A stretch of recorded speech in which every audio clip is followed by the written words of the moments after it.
ॐ श्रीराघवेन्द्राय नमः।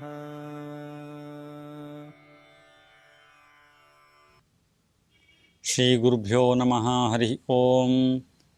सुमुखौ सुन्दरतरौ सुनासौ सुखचित्तनौ सुराराधितपादाब्जौ रमानारायणौ स्तुमः।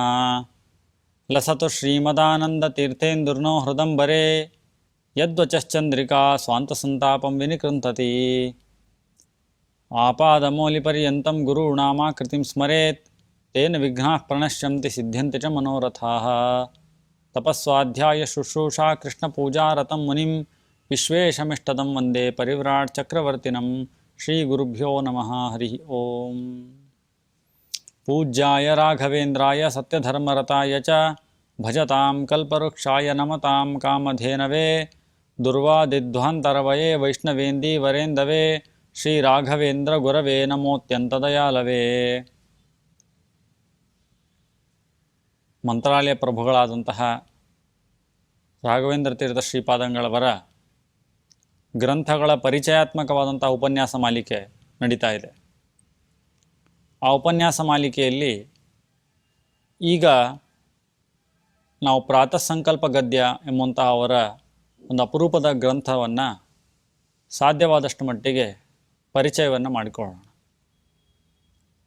ಒಂದು ಕರ್ಮ ಮಾಡುವಾಗ ಅದರ ಸಂಕಲ್ಪ ಮತ್ತು ಅದರ ಅರ್ಪಣ ಎರಡೂ ಕೂಡ ಮುಖ್ಯ. ಸಂಕಲ್ಪ ಮತ್ತು ಅರ್ಪಣ ಎರಡೂ ಇಲ್ಲದೆ ಮಾಡಿದಂಥ ಕರ್ಮ ಅದು ಫಲವನ್ನು ಕೊಡೋದಿಲ್ಲ. ಸಾಮಾನ್ಯವಾಗಿ ನಾವು ಹೋಮವನ್ನು ಸಂಧ್ಯಾವಂದನೆಯನ್ನು ಮಾಡುವಾಗ ಸಂಕಲ್ಪ ಮಾಡಿ ಮುಂದಿನ ಕರ್ಮಗಳನ್ನು ಮಾಡ್ತೇವೆ. ಆದರೆ ದಿನನಿತ್ಯದ ಉಳಿದೆಲ್ಲ ಕರ್ಮಗಳು ಅವುಗಳನ್ನು ಮಾಡುವಾಗ ಸಂಕಲ್ಪ ಹೇಗೆ, ನಮ್ಮ ಅನುಸಂಧಾನ ಹೇಗಿರಬೇಕು? ಪ್ರಾತಃ ಪ್ರಭೃತಿ ಸಾಯಾಂತಂ ಸಾಯಾದಿ ಪ್ರಾತರಂ ತತಃ ಯತ್ಕರೋಮಿ ಜಗನ್ನಾಥ ತದಸ್ತು ತೌ ಪೂಜನಂ ಅಂತ ನಾವು ಹೇಳ್ತೇವೆ. ಬೆಳಿಗ್ಗೆಯಿಂದ ರಾತ್ರಿವರೆಗೂ ಮಾಡುವಂತಹ ಎಲ್ಲ ಕರ್ಮಗಳು ಆ ಪರಮಾತ್ಮನ ಪೂಜೆ ಆಗಬೇಕು ಅನ್ನುವಂಥ ದೃಷ್ಟಿಯಲ್ಲಿ ನಮ್ಮ ಅನುಸಂಧಾನ ಇರಬೇಕು ಅಂತಾದರೆ ಆ ಕರ್ಮಗಳು ಪೂಜೆ ಆಗಬೇಕು ಅಂತಂದರೆ ಅದಕ್ಕೆ ಸಂಕಲ್ಪ ಬೇಕಲ್ವ, ಅದಕ್ಕೆ ಅನುಸಂಧಾನ ಬೇಕು. ಯಾವ ರೀತಿ ಮಾಡಬೇಕು ಅನ್ನುವಂತಹ ಒಂದು ಅಪರೂಪದ ಅನುಸಂಧಾನ ಪದ್ಧತಿಯನ್ನು ನಮಗೆ ಮಂತ್ರಾಲಯ ಪ್ರಭುಗಳು ಆ ಒಂದು ಚಿಕ್ಕ ಗ್ರಂಥ ಗಾತ್ರದಲ್ಲಿ ಮಾತ್ರ, ಆದರೆ ಅರ್ಥದಲ್ಲಿ ಅತ್ಯಂತ ವಿಸ್ತಾರವಾದಂತಹ ಆ ಪ್ರಾತಃಸಂಕಲ್ಪ ಗದ್ಯದಲ್ಲಿ ನಮಗೆ ತಿಳಿಸ್ಕೊಟ್ಟಿದ್ದಾರೆ. ಪರಮಾತ್ಮನ ಮತ್ತು ವಿಶೇಷವಾಗಿ ಮುಖ್ಯ ಪ್ರಾಣದೇವರ ಲೀಲೆಯನ್ನು ಇಷ್ಟು ಅತ್ಯದ್ಭುತವಾಗಿ ವರ್ಣಿಸುವಂತಹ ಗ್ರಂಥ ಮತ್ತೊಂದು ಇಷ್ಟು ಚಿಕ್ಕ ಗಾತ್ರದಲ್ಲಿ ಸಿಗಲಿಕ್ಕಿಲ್ಲ. ಅಷ್ಟೇ ಅಲ್ಲ, ನಮ್ಮ ಇಡೀ ಮಧ್ವ ಸಿದ್ಧಾಂತದ ಪ್ರಮೇಯವನ್ನು ಒಂದು ರೀತಿಯಾಗಿ ನೋಟ್ಸನ್ನು ಮಾಡಿಕೊಟ್ಟಿದ್ದಾರೆ ಮಂತ್ರಾಲಯ ಪ್ರಭುಗಳು ಅಂತಂದರೆ ಅದು ಅತಿಶಯೋಕ್ತಿ ಅಲ್ಲ. ಅಂತಹ ಆ ಪ್ರಾತಃಸಂಕಲ್ಪ ಗದ್ಯದಲ್ಲಿ ನಮಗೆ ಮುಖ್ಯವಾಗಿ ವಾಯುದೇವರ ಮಹತ್ವವನ್ನು ತಿಳಿಸಿಕೊಡ್ತಾರೆ. ಆ ವಾಯುದೇವರು ಪ್ರಣವವನ್ನು ಉಪಾಸನೆ ಮಾಡ್ತಕ್ಕಂಥವರಾಗಿದ್ದಾರೆ. ಆ ಪ್ರಣವ ಅನ್ನೋದು ಅದು ಸಾಮಾನ್ಯವಲ್ಲ.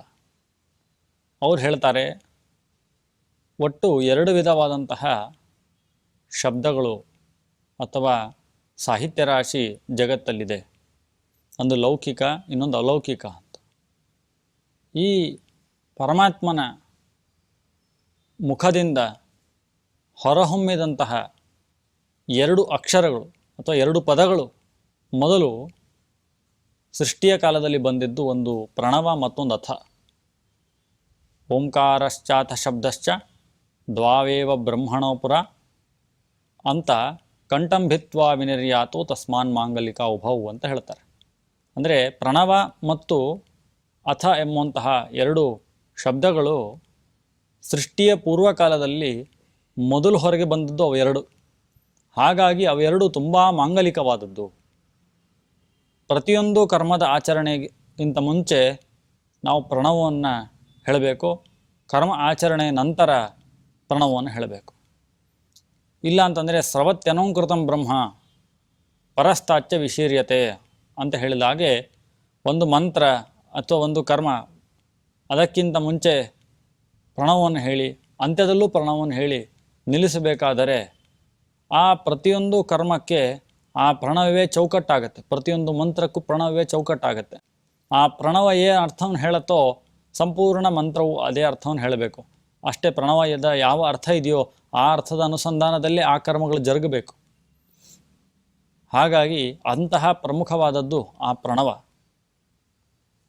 ಆ ಪ್ರಣವ ಅದರ ವಿಸ್ತಾರ ರೂಪ ಗಾಯತ್ರಿ, ಅದರ ವಿಸ್ತಾರ ರೂಪ ಪ್ರಣವದ ವಿಸ್ತಾರ ರೂಪ ವ್ಯಾಹೃತಿ, ವ್ಯಾಹೃತಿಯ ವಿಸ್ತಾರ ರೂಪವಾದ ಗಾಯತ್ರಿ, ಗಾಯತ್ರಿ ವಿಸ್ತಾರ ರೂಪವಾದದ್ದು ಪುರುಷ ಸೂಕ್ತ, ಪುರುಷ ಸೂಕ್ತದ ವಿಸ್ತಾರ ರೂಪವಾದದ್ದು 3 ವೇದಗಳು ಅಂತ ಸಂಪೂರ್ಣ ಏನು ಅಲೌಕಿಕವಾದಂತಹ ಏನು ವೇದ ರಾಶಿ ಇದೆ ಆ ಪರಮಾತ್ಮನಿಂದ ಪರಮಾತ್ಮ ಹೇಗ್ರಿ ರೂಪನಾಗಿ ಬ್ರಹ್ಮದೇವರಿಗೆ ಉಪದೇಶ ಮಾಡಿದಂಥ ಎಲ್ಲ ಏನು ವೇದರಾಶಿ ಇದೆ ಆ ವೇದರಾಶಿಗಳು ಅವೆಲ್ಲವೂ ಕೂಡ ಪ್ರಣವ ಎಂಬುವಂತಹ ಅಷ್ಟು ಚಿಕ್ಕ ಶಬ್ದದ ವಿಸ್ತಾರ ರೂಪ ಅನ್ನುವಂಥ ಒಂದು ಅಪರೂಪವಾದಂತಹ ವಿಷಯವನ್ನು ಆಚಾರ್ಯರು ತಮ್ಮ ಅನುವ್ಯಾಖ್ಯಾನ ತಂತ್ರಸಾರ ಮುಂತಾದ ಗ್ರಂಥಗಳಲ್ಲಿ ಕೊಟ್ಟಿದ್ದನ್ನು ಸಾರ ರೂಪವಾಗಿ ನಮಗೆ ಮಂತ್ರಾಲಯ ಪ್ರಭುಗಳು ಈ ಒಂದು ಗ್ರಂಥದಲ್ಲಿ ತಿಳಿಸ್ಕೊಡ್ತಾರೆ.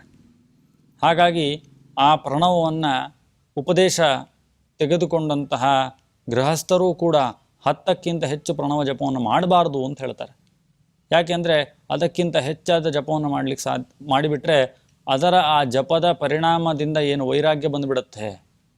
ಅಷ್ಟೇ ಅಲ್ಲ, ಆ ಜಪದ ಪ್ರಭಾವವನ್ನು ತಡೆದುಕೊಳ್ಳಿಕ್ಕೆ ಗೃಹಸ್ಥರಿಗೆ ಅಷ್ಟು ಸಾಮರ್ಥ್ಯವಿಲ್ಲ. ಆದ್ದರಿಂದಾಗಿಯೇ ಸನ್ಯಾಸಿಗಳಿಗೆ ಜಪಕ್ಕೆ ವಿಧಾನ ಮಾಡಿದ್ದಾರೆ. ಅಂತಹ ಪರಮ ಮಂಗಲವಾದದ್ದು ಆ ಪ್ರಣವ. ಅದರ ವಿಸ್ತಾರದ ವಿಷಯವನ್ನು ಈ ಮೊದಲು ಹೇಳ್ತಾರೆ. ಆದರೆ ಆ ಪ್ರಣವದ ಅರ್ಥವನ್ನು ಸಂಪೂರ್ಣವಾಗಿ ತಿಳ್ಕೊಳ್ಳಿಕ್ಕೆ ನಮಗೆ ಸಾಧ್ಯವಾ ಅಂತಂದರೆ ನಮಗೆ ಸಾಧ್ಯವೇ ಇಲ್ಲ. ಅಲ್ಲಿ ಮೇಲ್ನೋಟಕ್ಕೆ ನೋಡಿದರೆ ನೋಡಿ ಎಷ್ಟು ಅಪರೂಪ. ಮೇಲ್ನೋಟಕ್ಕೆ ನೋಡಿದರೆ ಕೇವಲ ಅಕಾರ ಉಕಾರ ಮಕಾರಗಳ ಶ್ರವಣ ಆಗುತ್ತೆ. ಆದರೆ ಆಮೇಲೆ ನಾದ, ಬಿಂದು, ಘೋಷ, ಶಾಂತ, ಅತಿಶಾಂತ ಅಂತ ಒಟ್ಟು 8 ಅಲ್ಲಿ ಅಕ್ಷರಗಳಿದ್ದೇವೆ ಅನ್ನುವಂತಹ ನಮ್ಮ ಜ್ಞಾನವೇ ಹೋಗೋದಿಲ್ಲ. ಅಂದಮೇಲೆ ಅದರ ಸ್ವರೂಪವೇ ಸರಿಯಾಗಿ ತಿಳ್ಕೊಳ್ಳಿಕ್ಕೆ ಆಗೋದಿಲ್ಲ. ಅಂದಮೇಲೆ ಅದರ ಅರ್ಥ ಜಿಜ್ಞಾಸೆ ಅಂತೂ ದೂರ ಉಳಿತು. ಹಾಗಾಗಿ ಒಟ್ಟಾರೆಯಾಗಿ ಶಬ್ದಗಳಿಂದಲೇ ಕೇವಲ ಆ ಪ್ರಣವ ಅನ್ನೋದರ ವಿಸ್ತಾರ ರೂಪ ವ್ಯಾಹೃತಿ, ವ್ಯಾಹೃತಿಯ ವಿಸ್ತಾರ ರೂಪವಾದದ್ದು ಗಾಯತ್ರಿ, ಗಾಯತ್ರಿಯ ವಿಸ್ತಾರ ರೂಪ ಪುರುಷ ಸೂಕ್ತ, ಪುರುಷ ಸೂಕ್ತದ ವಿಸ್ತಾರ ರೂಪವಾದದ್ದು ವೇದಗಳು ಅಂತ ಈ ರೀತಿಯಾಗಿ ತಿಳಿದುಕೊಳ್ಳಿಕ್ಕೆ ಅನುಸಂಧಾನಕ್ಕೆ ಅನುಕೂಲವಾಗುವಂತಹ ಒಂದು ಗದ್ಯಭಾಗವನ್ನು ಮೊದಲಿಗೆ ರಚನೆ ಮಾಡಿಕೊಟ್ಟು ನಮ್ಮ ಅನುಸಂಧಾನಕ್ಕೆ ಅನುಕೂಲ ಮಾಡಿಕೊಟ್ಟು ಮಹದುಪಕಾರ ಮಾಡಿದವರು ಪರಮ ಪೂಜ್ಯರಾದಂತಹ ಮಂತ್ರಾಲಯ ಪ್ರಭುಗಳು. ಮತ್ತು ಇಲ್ಲಿ ಪ್ರಮುಖವಾಗಿ ಈ ಇಡೀ ಗ್ರಂಥವನ್ನು 21 ಭಾಗಗಳಾಗಿ ವಿಂಗಡಿಸ್ಕೊಳ್ಬಹುದು. ಒಂದೊಂದು ಗದ್ಯ ಭಾಗವನ್ನು ಇಟ್ಕೊಂಡ್ರೆ 21 ಭಾಗಗಳನ್ನಾಗಿ ವಿಂಗಡಿಸ್ಕೊಳ್ಬಹುದು. ಅಲ್ಲಿ ಅನೇಕ ಅಪರೂಪದ ವಿಷಯಗಳನ್ನು ಹೇಳ್ತಾ ಹೋಗ್ತಾರೆ. ಮುಖ್ಯವಾಗಿ ಮುಖ್ಯಪ್ರಾಣದೇವರ ಮಹಿಮೆಯನ್ನು ಹೇಳ್ತಾರೆ. ಮುಖ್ಯಪ್ರಾಣದೇವರ ಮುಖ್ಯಪ್ರಾಣದೇವರ ಇಲ್ಲಿ ನಿಂತುಕೊಂಡಂತಹ ಪರಮಾತ್ಮನನ್ನೇ ನಾವು ಅನುಸಂಧಾನ ಮಾಡಬೇಕು ಅನ್ನೋ ವಿಷಯ ಹೇಳ್ತಾರೆ. ಅದೆಲ್ಲ ಆದಮೇಲೆ ನಮಗೆ ತುಂಬ ಸುಲಭವಾಗಿ ಮಾಡಬಹುದಾದಂತಹ ಪ್ರಕೃತ ಜೀವನಕ್ಕೆ ತುಂಬ ಉಪಕಾರವಾಗತಕ್ಕಂತಹ ಎಲ್ಲರಿಗೂ ಜನಸಾಮಾನ್ಯರಿಗೂ ಉಪಕಾರವಾಗುವಂತಹ ಒಂದು ವಿಷಯನ ಕೊನೆಗೆ ಹೇಳ್ತಾರೆ. ಏನು ಹೇಳ್ತಾರೆ ರಾಯರು ಅಂತಂದರೆ, ತತ್ ಸಂಸ್ಮೃತಿಪೂರ್ವಕಂ ಶಯನಾತ್ ಸಮುತ್ಥಾಯ ಅದ್ಯತನಂ ಸ್ವರ್ಣಾಶ್ರಮೋಚಿತಂ ದೇಶಕಾಲಾವಸ್ಥೋಚಿತಂ ನಿತ್ಯನೈಮಿತ್ತಿಕ ಕಾಮ್ಯಭೇದೇನ ತ್ರಿವಿಧಂ ತತ್ ಪೂಜಾತ್ಮಕಂ ಕರ್ಮ ಯಥಾಶಕ್ತಿ ಯಥಾ ದೆಪ್ತಿ ಯಥಾ ವೈಭವಂ ಕರಿಷ್ಯೆ. ನೋಡಿ ಅಲ್ಲಿ ರಾಯರು ಎಷ್ಟು ಚೆನ್ನಾಗಿ ಹೇಳ್ತಾರೆ. ತತ್ ಸಂಸ್ಮೃತಿಪೂರ್ವಕಂ ಶಯನಾತ್ ಸಮುತ್ತಾಯ, ಇದು ಆಚಾರ್ಯರ ಒಂದು ಮಾತಿಗೆ ಪೂರಕವಾಗಿದೆ. ಆಚಾರ್ಯರ ಸದಾಚಾರ ಸ್ಮೃತಿ ಎಂಬಂಥ ಒಂದು ಚಿಕ್ಕ ಗ್ರಂಥವನ್ನು ಬರೆದು ನಮ್ಮ ದಿನನಿತ್ಯದ ಜೀವನ ಪದ್ಧತಿ ಹೇಗಿರಬೇಕು ಅಂತ ತಿಳಿಸ್ಕೊಟ್ಟಿದ್ದಾರೆ. ಅಲ್ಲಿ ಮೊದಲು ಹೇಳುವಾಗ ಸ್ಮೃತ್ವಾ ವಿಷ್ಣು ಸಮುತ್ಥಾಯ ಅಂತ ಹೇಳ್ತಾರೆ. ಅಂದರೆ ಪರಮಾತ್ಮನ ಸ್ಮರಣೆ ಮಾಡ್ತಾ ನಾವು ಎದ್ದೇಳಬೇಕು ಅಂತ. ಅಂದರೆ ಆ ಏಳುವಾಗ ಮುಖ್ಯವಾಗಿ ಪರಮಾತ್ಮನ ಸ್ಮರಣೆ ಇರಬೇಕು. ಅದನ್ನು ಯಾಕೆ ತಿಳಿಸ್ಕೊಟ್ರು ಅಂದರೆ, ಪರಮಾತ್ಮನ ಸ್ಮರಣೆ ಇದ್ದರೆ ಇಡೀ ದಿನ ನಾವು ಆ ಒಂದು ಪರಮಾತ್ಮನ ಸ್ಮರಣೆ ಬೆಳಿಗ್ಗೆದ್ದ ತಕ್ಷಣ ಆಗಿಬಿಟ್ರೆ ನಮ್ಮ ಮನಸ್ಸು ಪ್ರಫುಲ್ಲವಾಗುತ್ತೆ. ಆಮೇಲೆ ಕರ್ಮಗಳು ಕೂಡ ಪ್ರಫುಲ್ಲವಾಗಿ ನಡೀಲಿಕ್ಕೆ ಅನುಕೂಲ ಆಗುತ್ತೆ. ಏನೋ ಬೇಡಾಗಿರ್ತಕ್ಕಂಥ ವಿಷಯಗಳನ್ನೇ ಸ್ಮರಣೆ ಮಾಡ್ತಾ ಎದ್ದರೆ ಮನಸ್ಸು ಕೂಡ ತುಂಬ ನೇತ್ಯಾತ್ಮಕವಾಗಿ ಚಿಂತನೆ ಮಾಡುತ್ತೆ. ಕರ್ಮಗಳು ಕೂಡ ಸರಿಯಾಗೋದಿಲ್ಲ. ಸಿಟ್ಟು ಸೆಡುವು ಮುಂತಾದವುಗಳೆಲ್ಲ ಸಾಮಾನ್ಯವಾಗಿಬಿಡುತ್ತವೆ.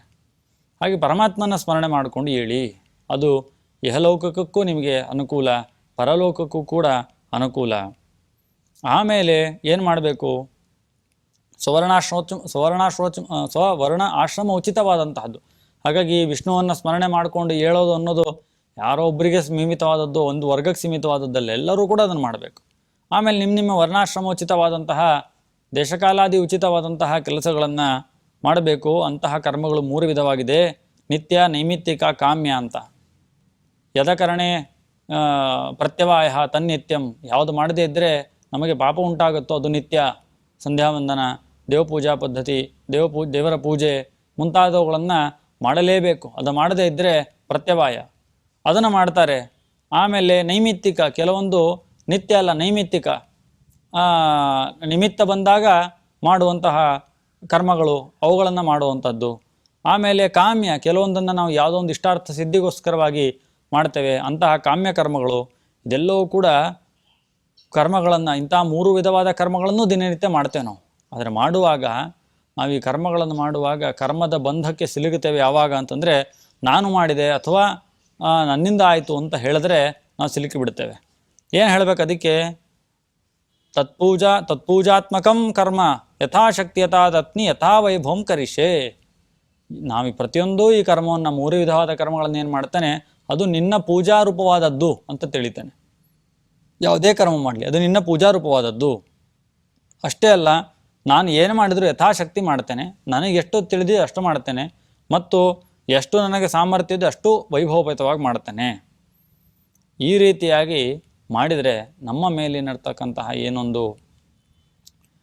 ಸ್ಟ್ರೆಸ್ ಇದೆ, ನಾನು ಸಂಪೂರ್ಣವಾಗಿ ಈ ಕೆಲಸವನ್ನು ಚೆನ್ನಾಗಿ ಮಾಡಿಬಿಡ್ತೇನೆ, ಇದರದ ಫಲ ಇದೇ ರೀತಿಯಲ್ಲಿ ಬರುತ್ತೆ ಅಂತ ನಾವು ಮನಸ್ಸಿನಿಂದ ಸಿದ್ಧವಾಗಿ ಕುಳಿತು ಬಿಟ್ಟರೆ, ಆಗ ಆ ರೀತಿಯಾದ ಫಲ ಬರಲಿಲ್ಲ ಅಂತಾದರೆ ತುಂಬ ಬೇಸರ ಪಟ್ಕೊಂಡು, ಆಮೇಲೆ ತುಂಬ ಮಾನಸಿಕ ಖಿನ್ನತೆಯನ್ನು ಉಂಟು ಮಾಡಿಕೊಂಡು, ಅದರಿಂದಾಗಿ ಮಾನಸಿಕ ಖಿನ್ನತೆಯನ್ನು ಅನುಭವಿಸಿ, ಅದರ ಪರಿಣಾಮದಿಂದಾಗಿ ಈಗಿನ ಜಗತ್ತಲ್ಲಿ ನಾವು ಕಾಣ್ತಾ ಇರತಕ್ಕಂತಹ ಆತ್ಮಹತ್ಯೆ ಮುಂತಾದಂತಹ ಪ್ರವೃತ್ತಿಗೆ ಮನುಷ್ಯ ಮಾಡ್ಕೊಳ್ತಾನೆ, ತನ್ನನ್ನು ತಾನು ಕಾರಣ ಮಾಡ್ಕೊಳ್ತಾನೆ. ಇದೆಲ್ಲ ಯಾಕೆ ಅಂದರೆ, ಈ ಕೆಲಸವನ್ನು ಹೀಗೇ ಮಾಡ್ತೇನೆ ನಾನು, ಇದರಿಂದಾಗಿ ಇದೇ ರೀತಿ ಫಲ ಸಿಗುತ್ತೆ ಅಂತ ಮೊದಲೇ ತೀರ್ಮಾನ ಮಾಡಿ ಕೂತ್ಕೊಂಡಿದ್ದಾನೆ. ಆದರೆ ಯಾರಿಗೆ ಆ ರೀತಿಯಾಗಿ ತೀರ್ಮಾನ ಮಾಡಿರ್ತಾರೋ ಅವ್ರಿಗೆ ಆ ರೀತಿಯಾಗಿ ಫಲ ಕಾಣಲಿಲ್ಲ ಅಂತ ಆದರೆ, ವಿಪರೀತವಾದ ಫಲ ಬಂದುಬಿಟ್ರೆ ತುಂಬ ಬೇಸರ ಮಾಡ್ಕೊಳ್ಳುವಂಥ ಪ್ರಸಂಗ ಇದೆ. ಹಾಗಾಗಿ ನಾವು ನಮ್ಮ ಸಂಪೂರ್ಣ ಸಾಮರ್ಥ್ಯದಿಂದ, ನಮ್ಮ ಸಂಪೂರ್ಣ ಜ್ಞಾನದಿಂದ, ನಮ್ಮ ಸಂಪೂರ್ಣ ಸಂಪತ್ತಿನ ಅಥವಾ ನಮ್ಮ ಸಂಪೂರ್ಣ ಅನುಕೂಲತೆಗಳನ್ನು ಆಧರಿಸಿ ನಾನು ಕರ್ಮನ ಮಾಡ್ತೇನೆ ಅಂತಷ್ಟೇ ನಮ್ಮ ಚಿಂತನೆ ಆಗಿರಬೇಕು. ಆ ರೀತಿಯಾಗಿ ಸಂಪೂರ್ಣ ನಮ್ಮ ಪ್ರಯತ್ನದಿಂದ ನಾವು ಮಾಡಿಬಿಟ್ರೆ, ಅದಾದ ಮೇಲೆ ಅದರ ಫಲ, ಅದರ ಬಗ್ಗೆ ಯೋಚನೆಯನ್ನು ಜಾಸ್ತಿ ಮಾಡದೇ ಇದ್ದರೆ, ಆಗ ನಮಗೆ ಆ ಫಲದ ಕುರಿತಾದಂತಹ ಏನು ಅತಿಯಾದಂತಹ ಮೋಹ ಇದೆ ಅದು ಹೋಯಿತು ಅಂತಾದರೆ ಮಾತ್ರ ನಾವು ಖಿನ್ನತೆಗೆ ಒಳಗಾಗದೇ ಇರುವಂತಹ ಒಂದು ವಾತಾವರಣ ನಿರ್ಮಾಣ ಆಗುತ್ತೆ. ಅದಕ್ಕೆ ಪರಮಾತ್ಮ ಅದನ್ನೇ ಸೂಕ್ಷ್ಮವಾಗಿ ಹೇಳಿದ್ದಲ್ವ, ಪರಮಾತ್ಮ ಗೀತೆಯಲ್ಲೂ ಕೂಡ ಹೇಳಿದ್ದಾನೆ. ಹಾಗಾಗಿ ಆ ಕರ್ಮಣ್ಯೇವಾಧಿಕಾರಸ್ಥೆ ಮಾ ಫಲೇಶು ಕದಾಚನ ಅಂತ ಹೇಳಿದ್ದಾನೆ. ಫಲದಲ್ಲಿ ಫಲ ಬೇಡ ಅಂತ ಅರ್ಥ ಅಲ್ಲ, ಮಾ ಕರ್ಮ ಫಲ ಹೇತುರ್ಭೂ ಅಂತ. ಕರ್ಮಕ್ಕೋಸ್ಕರವಾಗಿ ಆ ಫಲಕ್ಕೋಸ್ಕರವಾಗಿ ಕರ್ಮ ಮಾಡಬೇಡ, ಅಥವಾ ಈ ರೀತಿಯ ಫಲ ಸಿಗುತ್ತೆ ಅನ್ನೋ ದೃಷ್ಟಿಯಿಂದಾಗಿ ಕರ್ಮ ಮಾಡಿದರೆ ತುಂಬ ಸಮಸ್ಯೆಗೊಳಗಾಗ್ತೀಯ ಅನ್ನುವಂಥ ಒಂದು ಸೂಕ್ಷ್ಮ ವಿಷಯವನ್ನು ತಿಳಿಸ್ಕೊಡ್ತಾರೆ. ಅದಾದ ಮೇಲೆ ಇನ್ನೊಂದು ಮುಖ್ಯವಾದ ವಿಷಯವನ್ನು ಹೇಳ್ತಾರೆ. ಇದೆಲ್ಲವೂ ಕೂಡ ನಮ್ಮ ದಿನನಿತ್ಯದ ಚಟುವಟಿಕೆಗಳಲ್ಲಿ ನಾವು ಕಂಡುಕೊಳ್ತಕ್ಕಂಥ ಸಮಸ್ಯೆಗಳು, ಅದಕ್ಕೆ ಪರಿಹಾರ ಇದು. ಈ ದೃಷ್ಟಿಯಿಂದಾಗಿ ನಾವು ಮಾಡಬೇಕು. ಅಷ್ಟೇ ಅಲ್ಲ, ಇನ್ನೊಂದು ಬಹಳ ಮುಖ್ಯವಾದ ಹೇಳ್ತಾರೆ, ತ್ವದೀಯೈಹಿ ಅಶೇಷೈಹಿ ಜನೈಹಿ, ಆಮೇಲೆ ಜನೈಹಿ ತತ್ಸರ್ವ ಕರ್ಮಕರ್ತೃತ್ವ ಕಾರಯಿತೃತ್ವಾದಿ ಅನುಸಂಧಾನಪೂರ್ವಕಂ ಅಂತ ಹೇಳ್ತಾರೆ. ಅಲ್ಲಿ ಒಂದು ಮುಖ್ಯವಾದಂತಹ ಕೊನೆಗೆ ಹೇಳುವಾಗ, ಮದಾಜ್ಞಾಕಾರಿಭಿಹಿ ವಿದ್ಯಾ ಸಂಬಂಧಿಭಿಹಿ ದೇಹ ಸಂಬಂಧಿಭಿಶ್ಚ ತ್ವದೀಯೈಹಿ ಅಶೇಷೈಹಿ ಜನೈಹಿ ಅಂತ ಹೇಳ್ತಾರೆ. ಅಂದರೆ ಮನುಷ್ಯನಿಗೆ ಅವರ ಮಾತು ಕೇಳೋರು ಅಂತ ಕೆಲವರು ಇರ್ತಾರೆ, ಅವ್ರ ಶಿಷ್ಯಂದರು, ಅವರ ಗಂಡ ಹೆಂಡತಿ ಮೊದಲಾದವರೆಲ್ಲ ಇರ್ತಾರೆ. ಅವರು ತನ್ನ ಮಾತನ್ನು ಕೇಳಬೇಕು ಅಂತ ಕೆಲವೊಬ್ಬರ, ತಮ್ಮ ಆಜ್ಞೆಯನ್ನು ಕೇಳೋರು ಅಂತ ಕೆಲವರು ಇರ್ತಾರೆ. ಕೆಲವರು ತಮ್ಮ ದೇಹ ಸಂಬಂಧಿಗಳಾಗ್ತಾರೆ ಅಂತ ತಮ್ಮ ಮಾತು ಕೇಳ್ಬೋದು ಅಂತ ಇರ್ತಾರೆ, ಅವರಿಂದ ಕೆಲಸ ಮಾಡಿಸ್ತಾ ಇರ್ತಾನೆ. ಮುಖ್ಯವಾಗಿ ಸಮಸ್ಯೆ ಬರೋದು ಯಾವಾಗ, ಗಲಾಟೆಗಳಾಗೋದು ಯಾವಾಗ ಅಂತಂದರೆ ನನ್ನ ಮಾತು ಇವನು ಕೇಳಲಿಲ್ಲ, ನನ್ನ ಮಾತು ಕೇಳ್ತಾ ಇಲ್ಲ, ನಾನು ಹೇಳಿದಂಥ ಕೆಲಸವನ್ನು ಸರಿಯಾಗಿ ಮಾಡಲಿಲ್ಲ ಅನ್ನೋಂಥದ್ದು ಒಂದು ಮನಸ್ಥಿತಿಯಿಂದಾಗಿ ತುಂಬ ಗಲಾಟೆಗಳಾಗುವಂಥ ಸಾಧ್ಯತೆಗಳಿರ್ತವೆ. ಅದರ ಹಿಂದೆ ಅವ್ರು ಪ್ರಯತ್ನ ಮಾಡಿ ಫಲ ಪಡೆದೇ ಇದ್ದರೂ ಆ ಸಂಪೂರ್ಣ ಜವಾಬ್ದಾರಿಯನ್ನು ಅವ್ರ ಮೇಲೆ ಹಾಕಿ ಮನಸ್ತಾಪಗಳು ವಿರಸಗಳೆಲ್ಲ ಆಗ್ತವೆ ಮನೆಯಲ್ಲಿ. ಅದಕ್ಕೆ ಅವ್ರು ಹೇಳ್ತಾರೆ, ಒಂದು ಉತ್ತಮವಾದ ಮಾತನ್ನು ಹೇಳ್ತಾರೆ ಅಲ್ಲಿ, ತ್ವದೀಯೈಹಿ ಜನೈಹಿ ಕರ್ಮಕರ್ತೃತ್ವ ಕಾರಯರ್ತೃತ್ವಾದಿ ಅನುಸಂಧಾನಪೂರ್ವಕಂ. ಯಾರು ಮಾಡಿಸ್ತಾ ಇರೋದು ಈ ಕರ್ಮ ಅಂತಂದರೆ ಪರಮಾತ್ಮ ಅವರಲ್ಲಿ ನಿಂತು ಈ ಕರ್ಮವನ್ನು ಮಾಡಿಸ್ತಾ ಇದ್ದಾನೆ, ನನ್ನಲ್ಲಿ ನಿಂತು ಈ ಒಂದು ಕೆಲಸವನ್ನು ಆಜ್ಞಾಪನೆ ಮಾಡಿಸ್ತಾ ಇದ್ದಾನೆ. ಇಂತಹ ಅನುಸಂಧಾನಗಳಿದ್ದಾಗ ಅವರು ಕರ್ಮವನ್ನು ಮಾಡಲಿಲ್ಲ ಅಂತಾದರೆ ನಾವು ಎಲ್ಲಿ ನಮ್ಮ ಮುಖ್ಯವಾದ ಪ್ರಾರ್ಥನೆ ಎಲ್ಲಿರಬೇಕು, ಪರಮಾತ್ಮನಲ್ಲಿರಬೇಕು. ಈಗ ಮಾನುಷ ಪ್ರಯತ್ನ ಮಾಡಿದ ಮೇಲೂ ಕೂಡ ಕರ್ಮದ ಫಲ ಸಿಗಲಿಲ್ಲ ಅಂತ ಆದರೆ ಆ ವ್ಯಕ್ತಿ ಹೇಗೆ ಜವಾಬ್ದಾರಿ ಆಗ್ತಾನೆ? ಅಥವಾ ಹಠ ಹಿಡಿದು ನೀವು ಎಷ್ಟೇ ಬೈದು ಎಷ್ಟೇ ರಂಪ ಮಾಡಿದರೂ ಕೂಡ ನಿಮ್ಮ ಮಕ್ಕಳು ಅಥವಾ ನಿಮ್ಮ ದೇಹ ಸಂಬಂಧಿಗಳು ನಿಮ್ಮ ಮಾತನ್ನು ಕೇಳಿಲ್ಲ ಅಂತಾದರೆ ನೀವು ಗಲಾಟೆ ಮಾಡಿದ್ರೆ ಇನ್ನೂ ಹೆಚ್ಚು ವಿರಸವೇ ಆಗುತ್ತೆ ಹೊರತು ಅದನ್ನಾಗ ಯಾವ ಪ್ರಯೋಜನ ಇಲ್ಲ. ಹಾಗಾಗಿ ಎಲ್ಲಿ ನಾವು ಶರಣ ಹೊಂದಬೇಕು, ಆ ಪರಮಾತ್ಮನಲ್ಲಿ ಶರಣ ಹೊಂದಬೇಕು. ನಮ್ಮ ಮಾತನ್ನು ಕೇಳ್ತಾ ಇಲ್ಲ ಅಂದರೆ ಪರಮಾತ್ಮನಲ್ಲಿ ಹೆಚ್ಚು ಭಕ್ತಿಯನ್ನು ಮಾಡಿ ಕೇಳ್ಕೊಳ್ಬೇಕು. ನೀನು ಅವರಲ್ಲಿ ನಿಂತು ನನ್ನಲ್ಲಿರ್ತಕ್ಕಂತಹ ನಿನ್ನ ಈ ಕರ್ಮಗಳೇನಾಗಬೇಕು, ನಿತ್ಯವಾದಂಥ ಕರ್ಮಗಳೇನಾಗಬೇಕು ಅವುಗಳನ್ನು ಆಗೋ ಹಾಗೆ ಮಾಡಿಸು ಅಂತ ಈ ರೀತಿಯಾದಂಥ ಭಕ್ತಿಯಿಂದಾಗಿ ಪರಮಾತ್ಮನಲ್ಲಿ ನಾವು ಪ್ರಾರ್ಥನೆಯನ್ನು ಮಾಡಿದಾಗ ನಮ್ಮ ಮಾತನ್ನು ಕೇಳುವಂತಹ ಒಂದು ಮನಸ್ಥಿತಿಯನ್ನು ಅವರಲ್ಲಿ ನಿಂತಹ ಪರಮಾತ್ಮ ತಂದು ಕೊಡ್ತಾನೆ. ನಮ್ಮ ಮಾತು ಏನಿದೆ ಅದು ಸುಲಭವಾಗಿ ಅವರ ಮನಸ್ಸಿಗೆ ನಾಟುವಂತಹ ಒಂದು ಮನಸ್ಥಿತಿಯನ್ನು ಪರಮಾತ್ಮ ತಂದು ಕೊಡ್ತಾನೆ. ಇದರಿಂದಾಗಿ ಅತಿ ಹೆಚ್ಚು ವಿರಸಗಳು ಆಗುವಂಥದ್ದು ಕಮ್ಮಿ ಆಗುತ್ತೆ ಅನ್ನುವಂಥ ಒಂದು ದೃಷ್ಟಿ ನಮ್ಮಲ್ಲಿ ಮೂಡುವಂತಹ ಒಂದು ಗದ್ಯಭಾಗವನ್ನು ರಚನೆ ಮಾಡಿಕೊಟ್ಟು ಮಂತ್ರಾಲಯ ಪ್ರಭುಗಳು ಒಂದು ಆಧ್ಯಾತ್ಮಿಕವಾದಂತಹ ಅತ್ಯುನ್ನತವಾದಂಥ ಪ್ರಣವದ ಅತಿ ಗಹನವಾದಂಥ ವಿಚಾರದ ಸರಣಿಯನ್ನು ಕೂಡ ಮುಂದಿಟ್ಟು ಅಷ್ಟೇ ಸಾಮಾಜಿಕವಾದ ಲೌಕಿಕವಾದಂತಹ ಸಮಸ್ಯೆಗಳಿಗೂ ಪರಿಹಾರಾತ್ಮಕವಾದಂತಹ ಗದ್ಯಭಾಗವನ್ನು ಕೊನೆಗಿಟ್ಟು ಈ ಒಂದು ಜೀವನದಲ್ಲಿ ಬರ್ತಕ್ಕಂಥ ಆಧ್ಯಾತ್ಮಿಕ ಮತ್ತು ಲೌಕಿಕ ಎರಡು ರೀತಿಯಾದ ಸಮಸ್ಯೆಗಳಿಗೂ ಕೂಡ ಇಲ್ಲಿ ಪರಿಹಾರವನ್ನು ಕಂಡುಕೊಳ್ಳತಕ್ಕಂಥ ಮಾರ್ಗವಿದೆ ಅನ್ನುವಂತಹ ಸೂಚನೆಯನ್ನು ಕೊಟ್ಟಿರ್ತಾರೆ ಮಂತ್ರಾಲಯ ಶ್ರೀ ರಾಘವೇಂದ್ರ ಶ್ರೀಪಾದಂಗಳವರು. ಮಂತ್ರಾಲಯ ಪ್ರಭುಗಳು ಅವರ ಕರುಣೆ ಅಪಾರ. ಅದು ನಾವು ಪ್ರಾತಃ ಸಂಕಲ್ಪ ಗದ್ಯದಲ್ಲಿ ಕಾಣಬಹುದಾಗಿದೆ.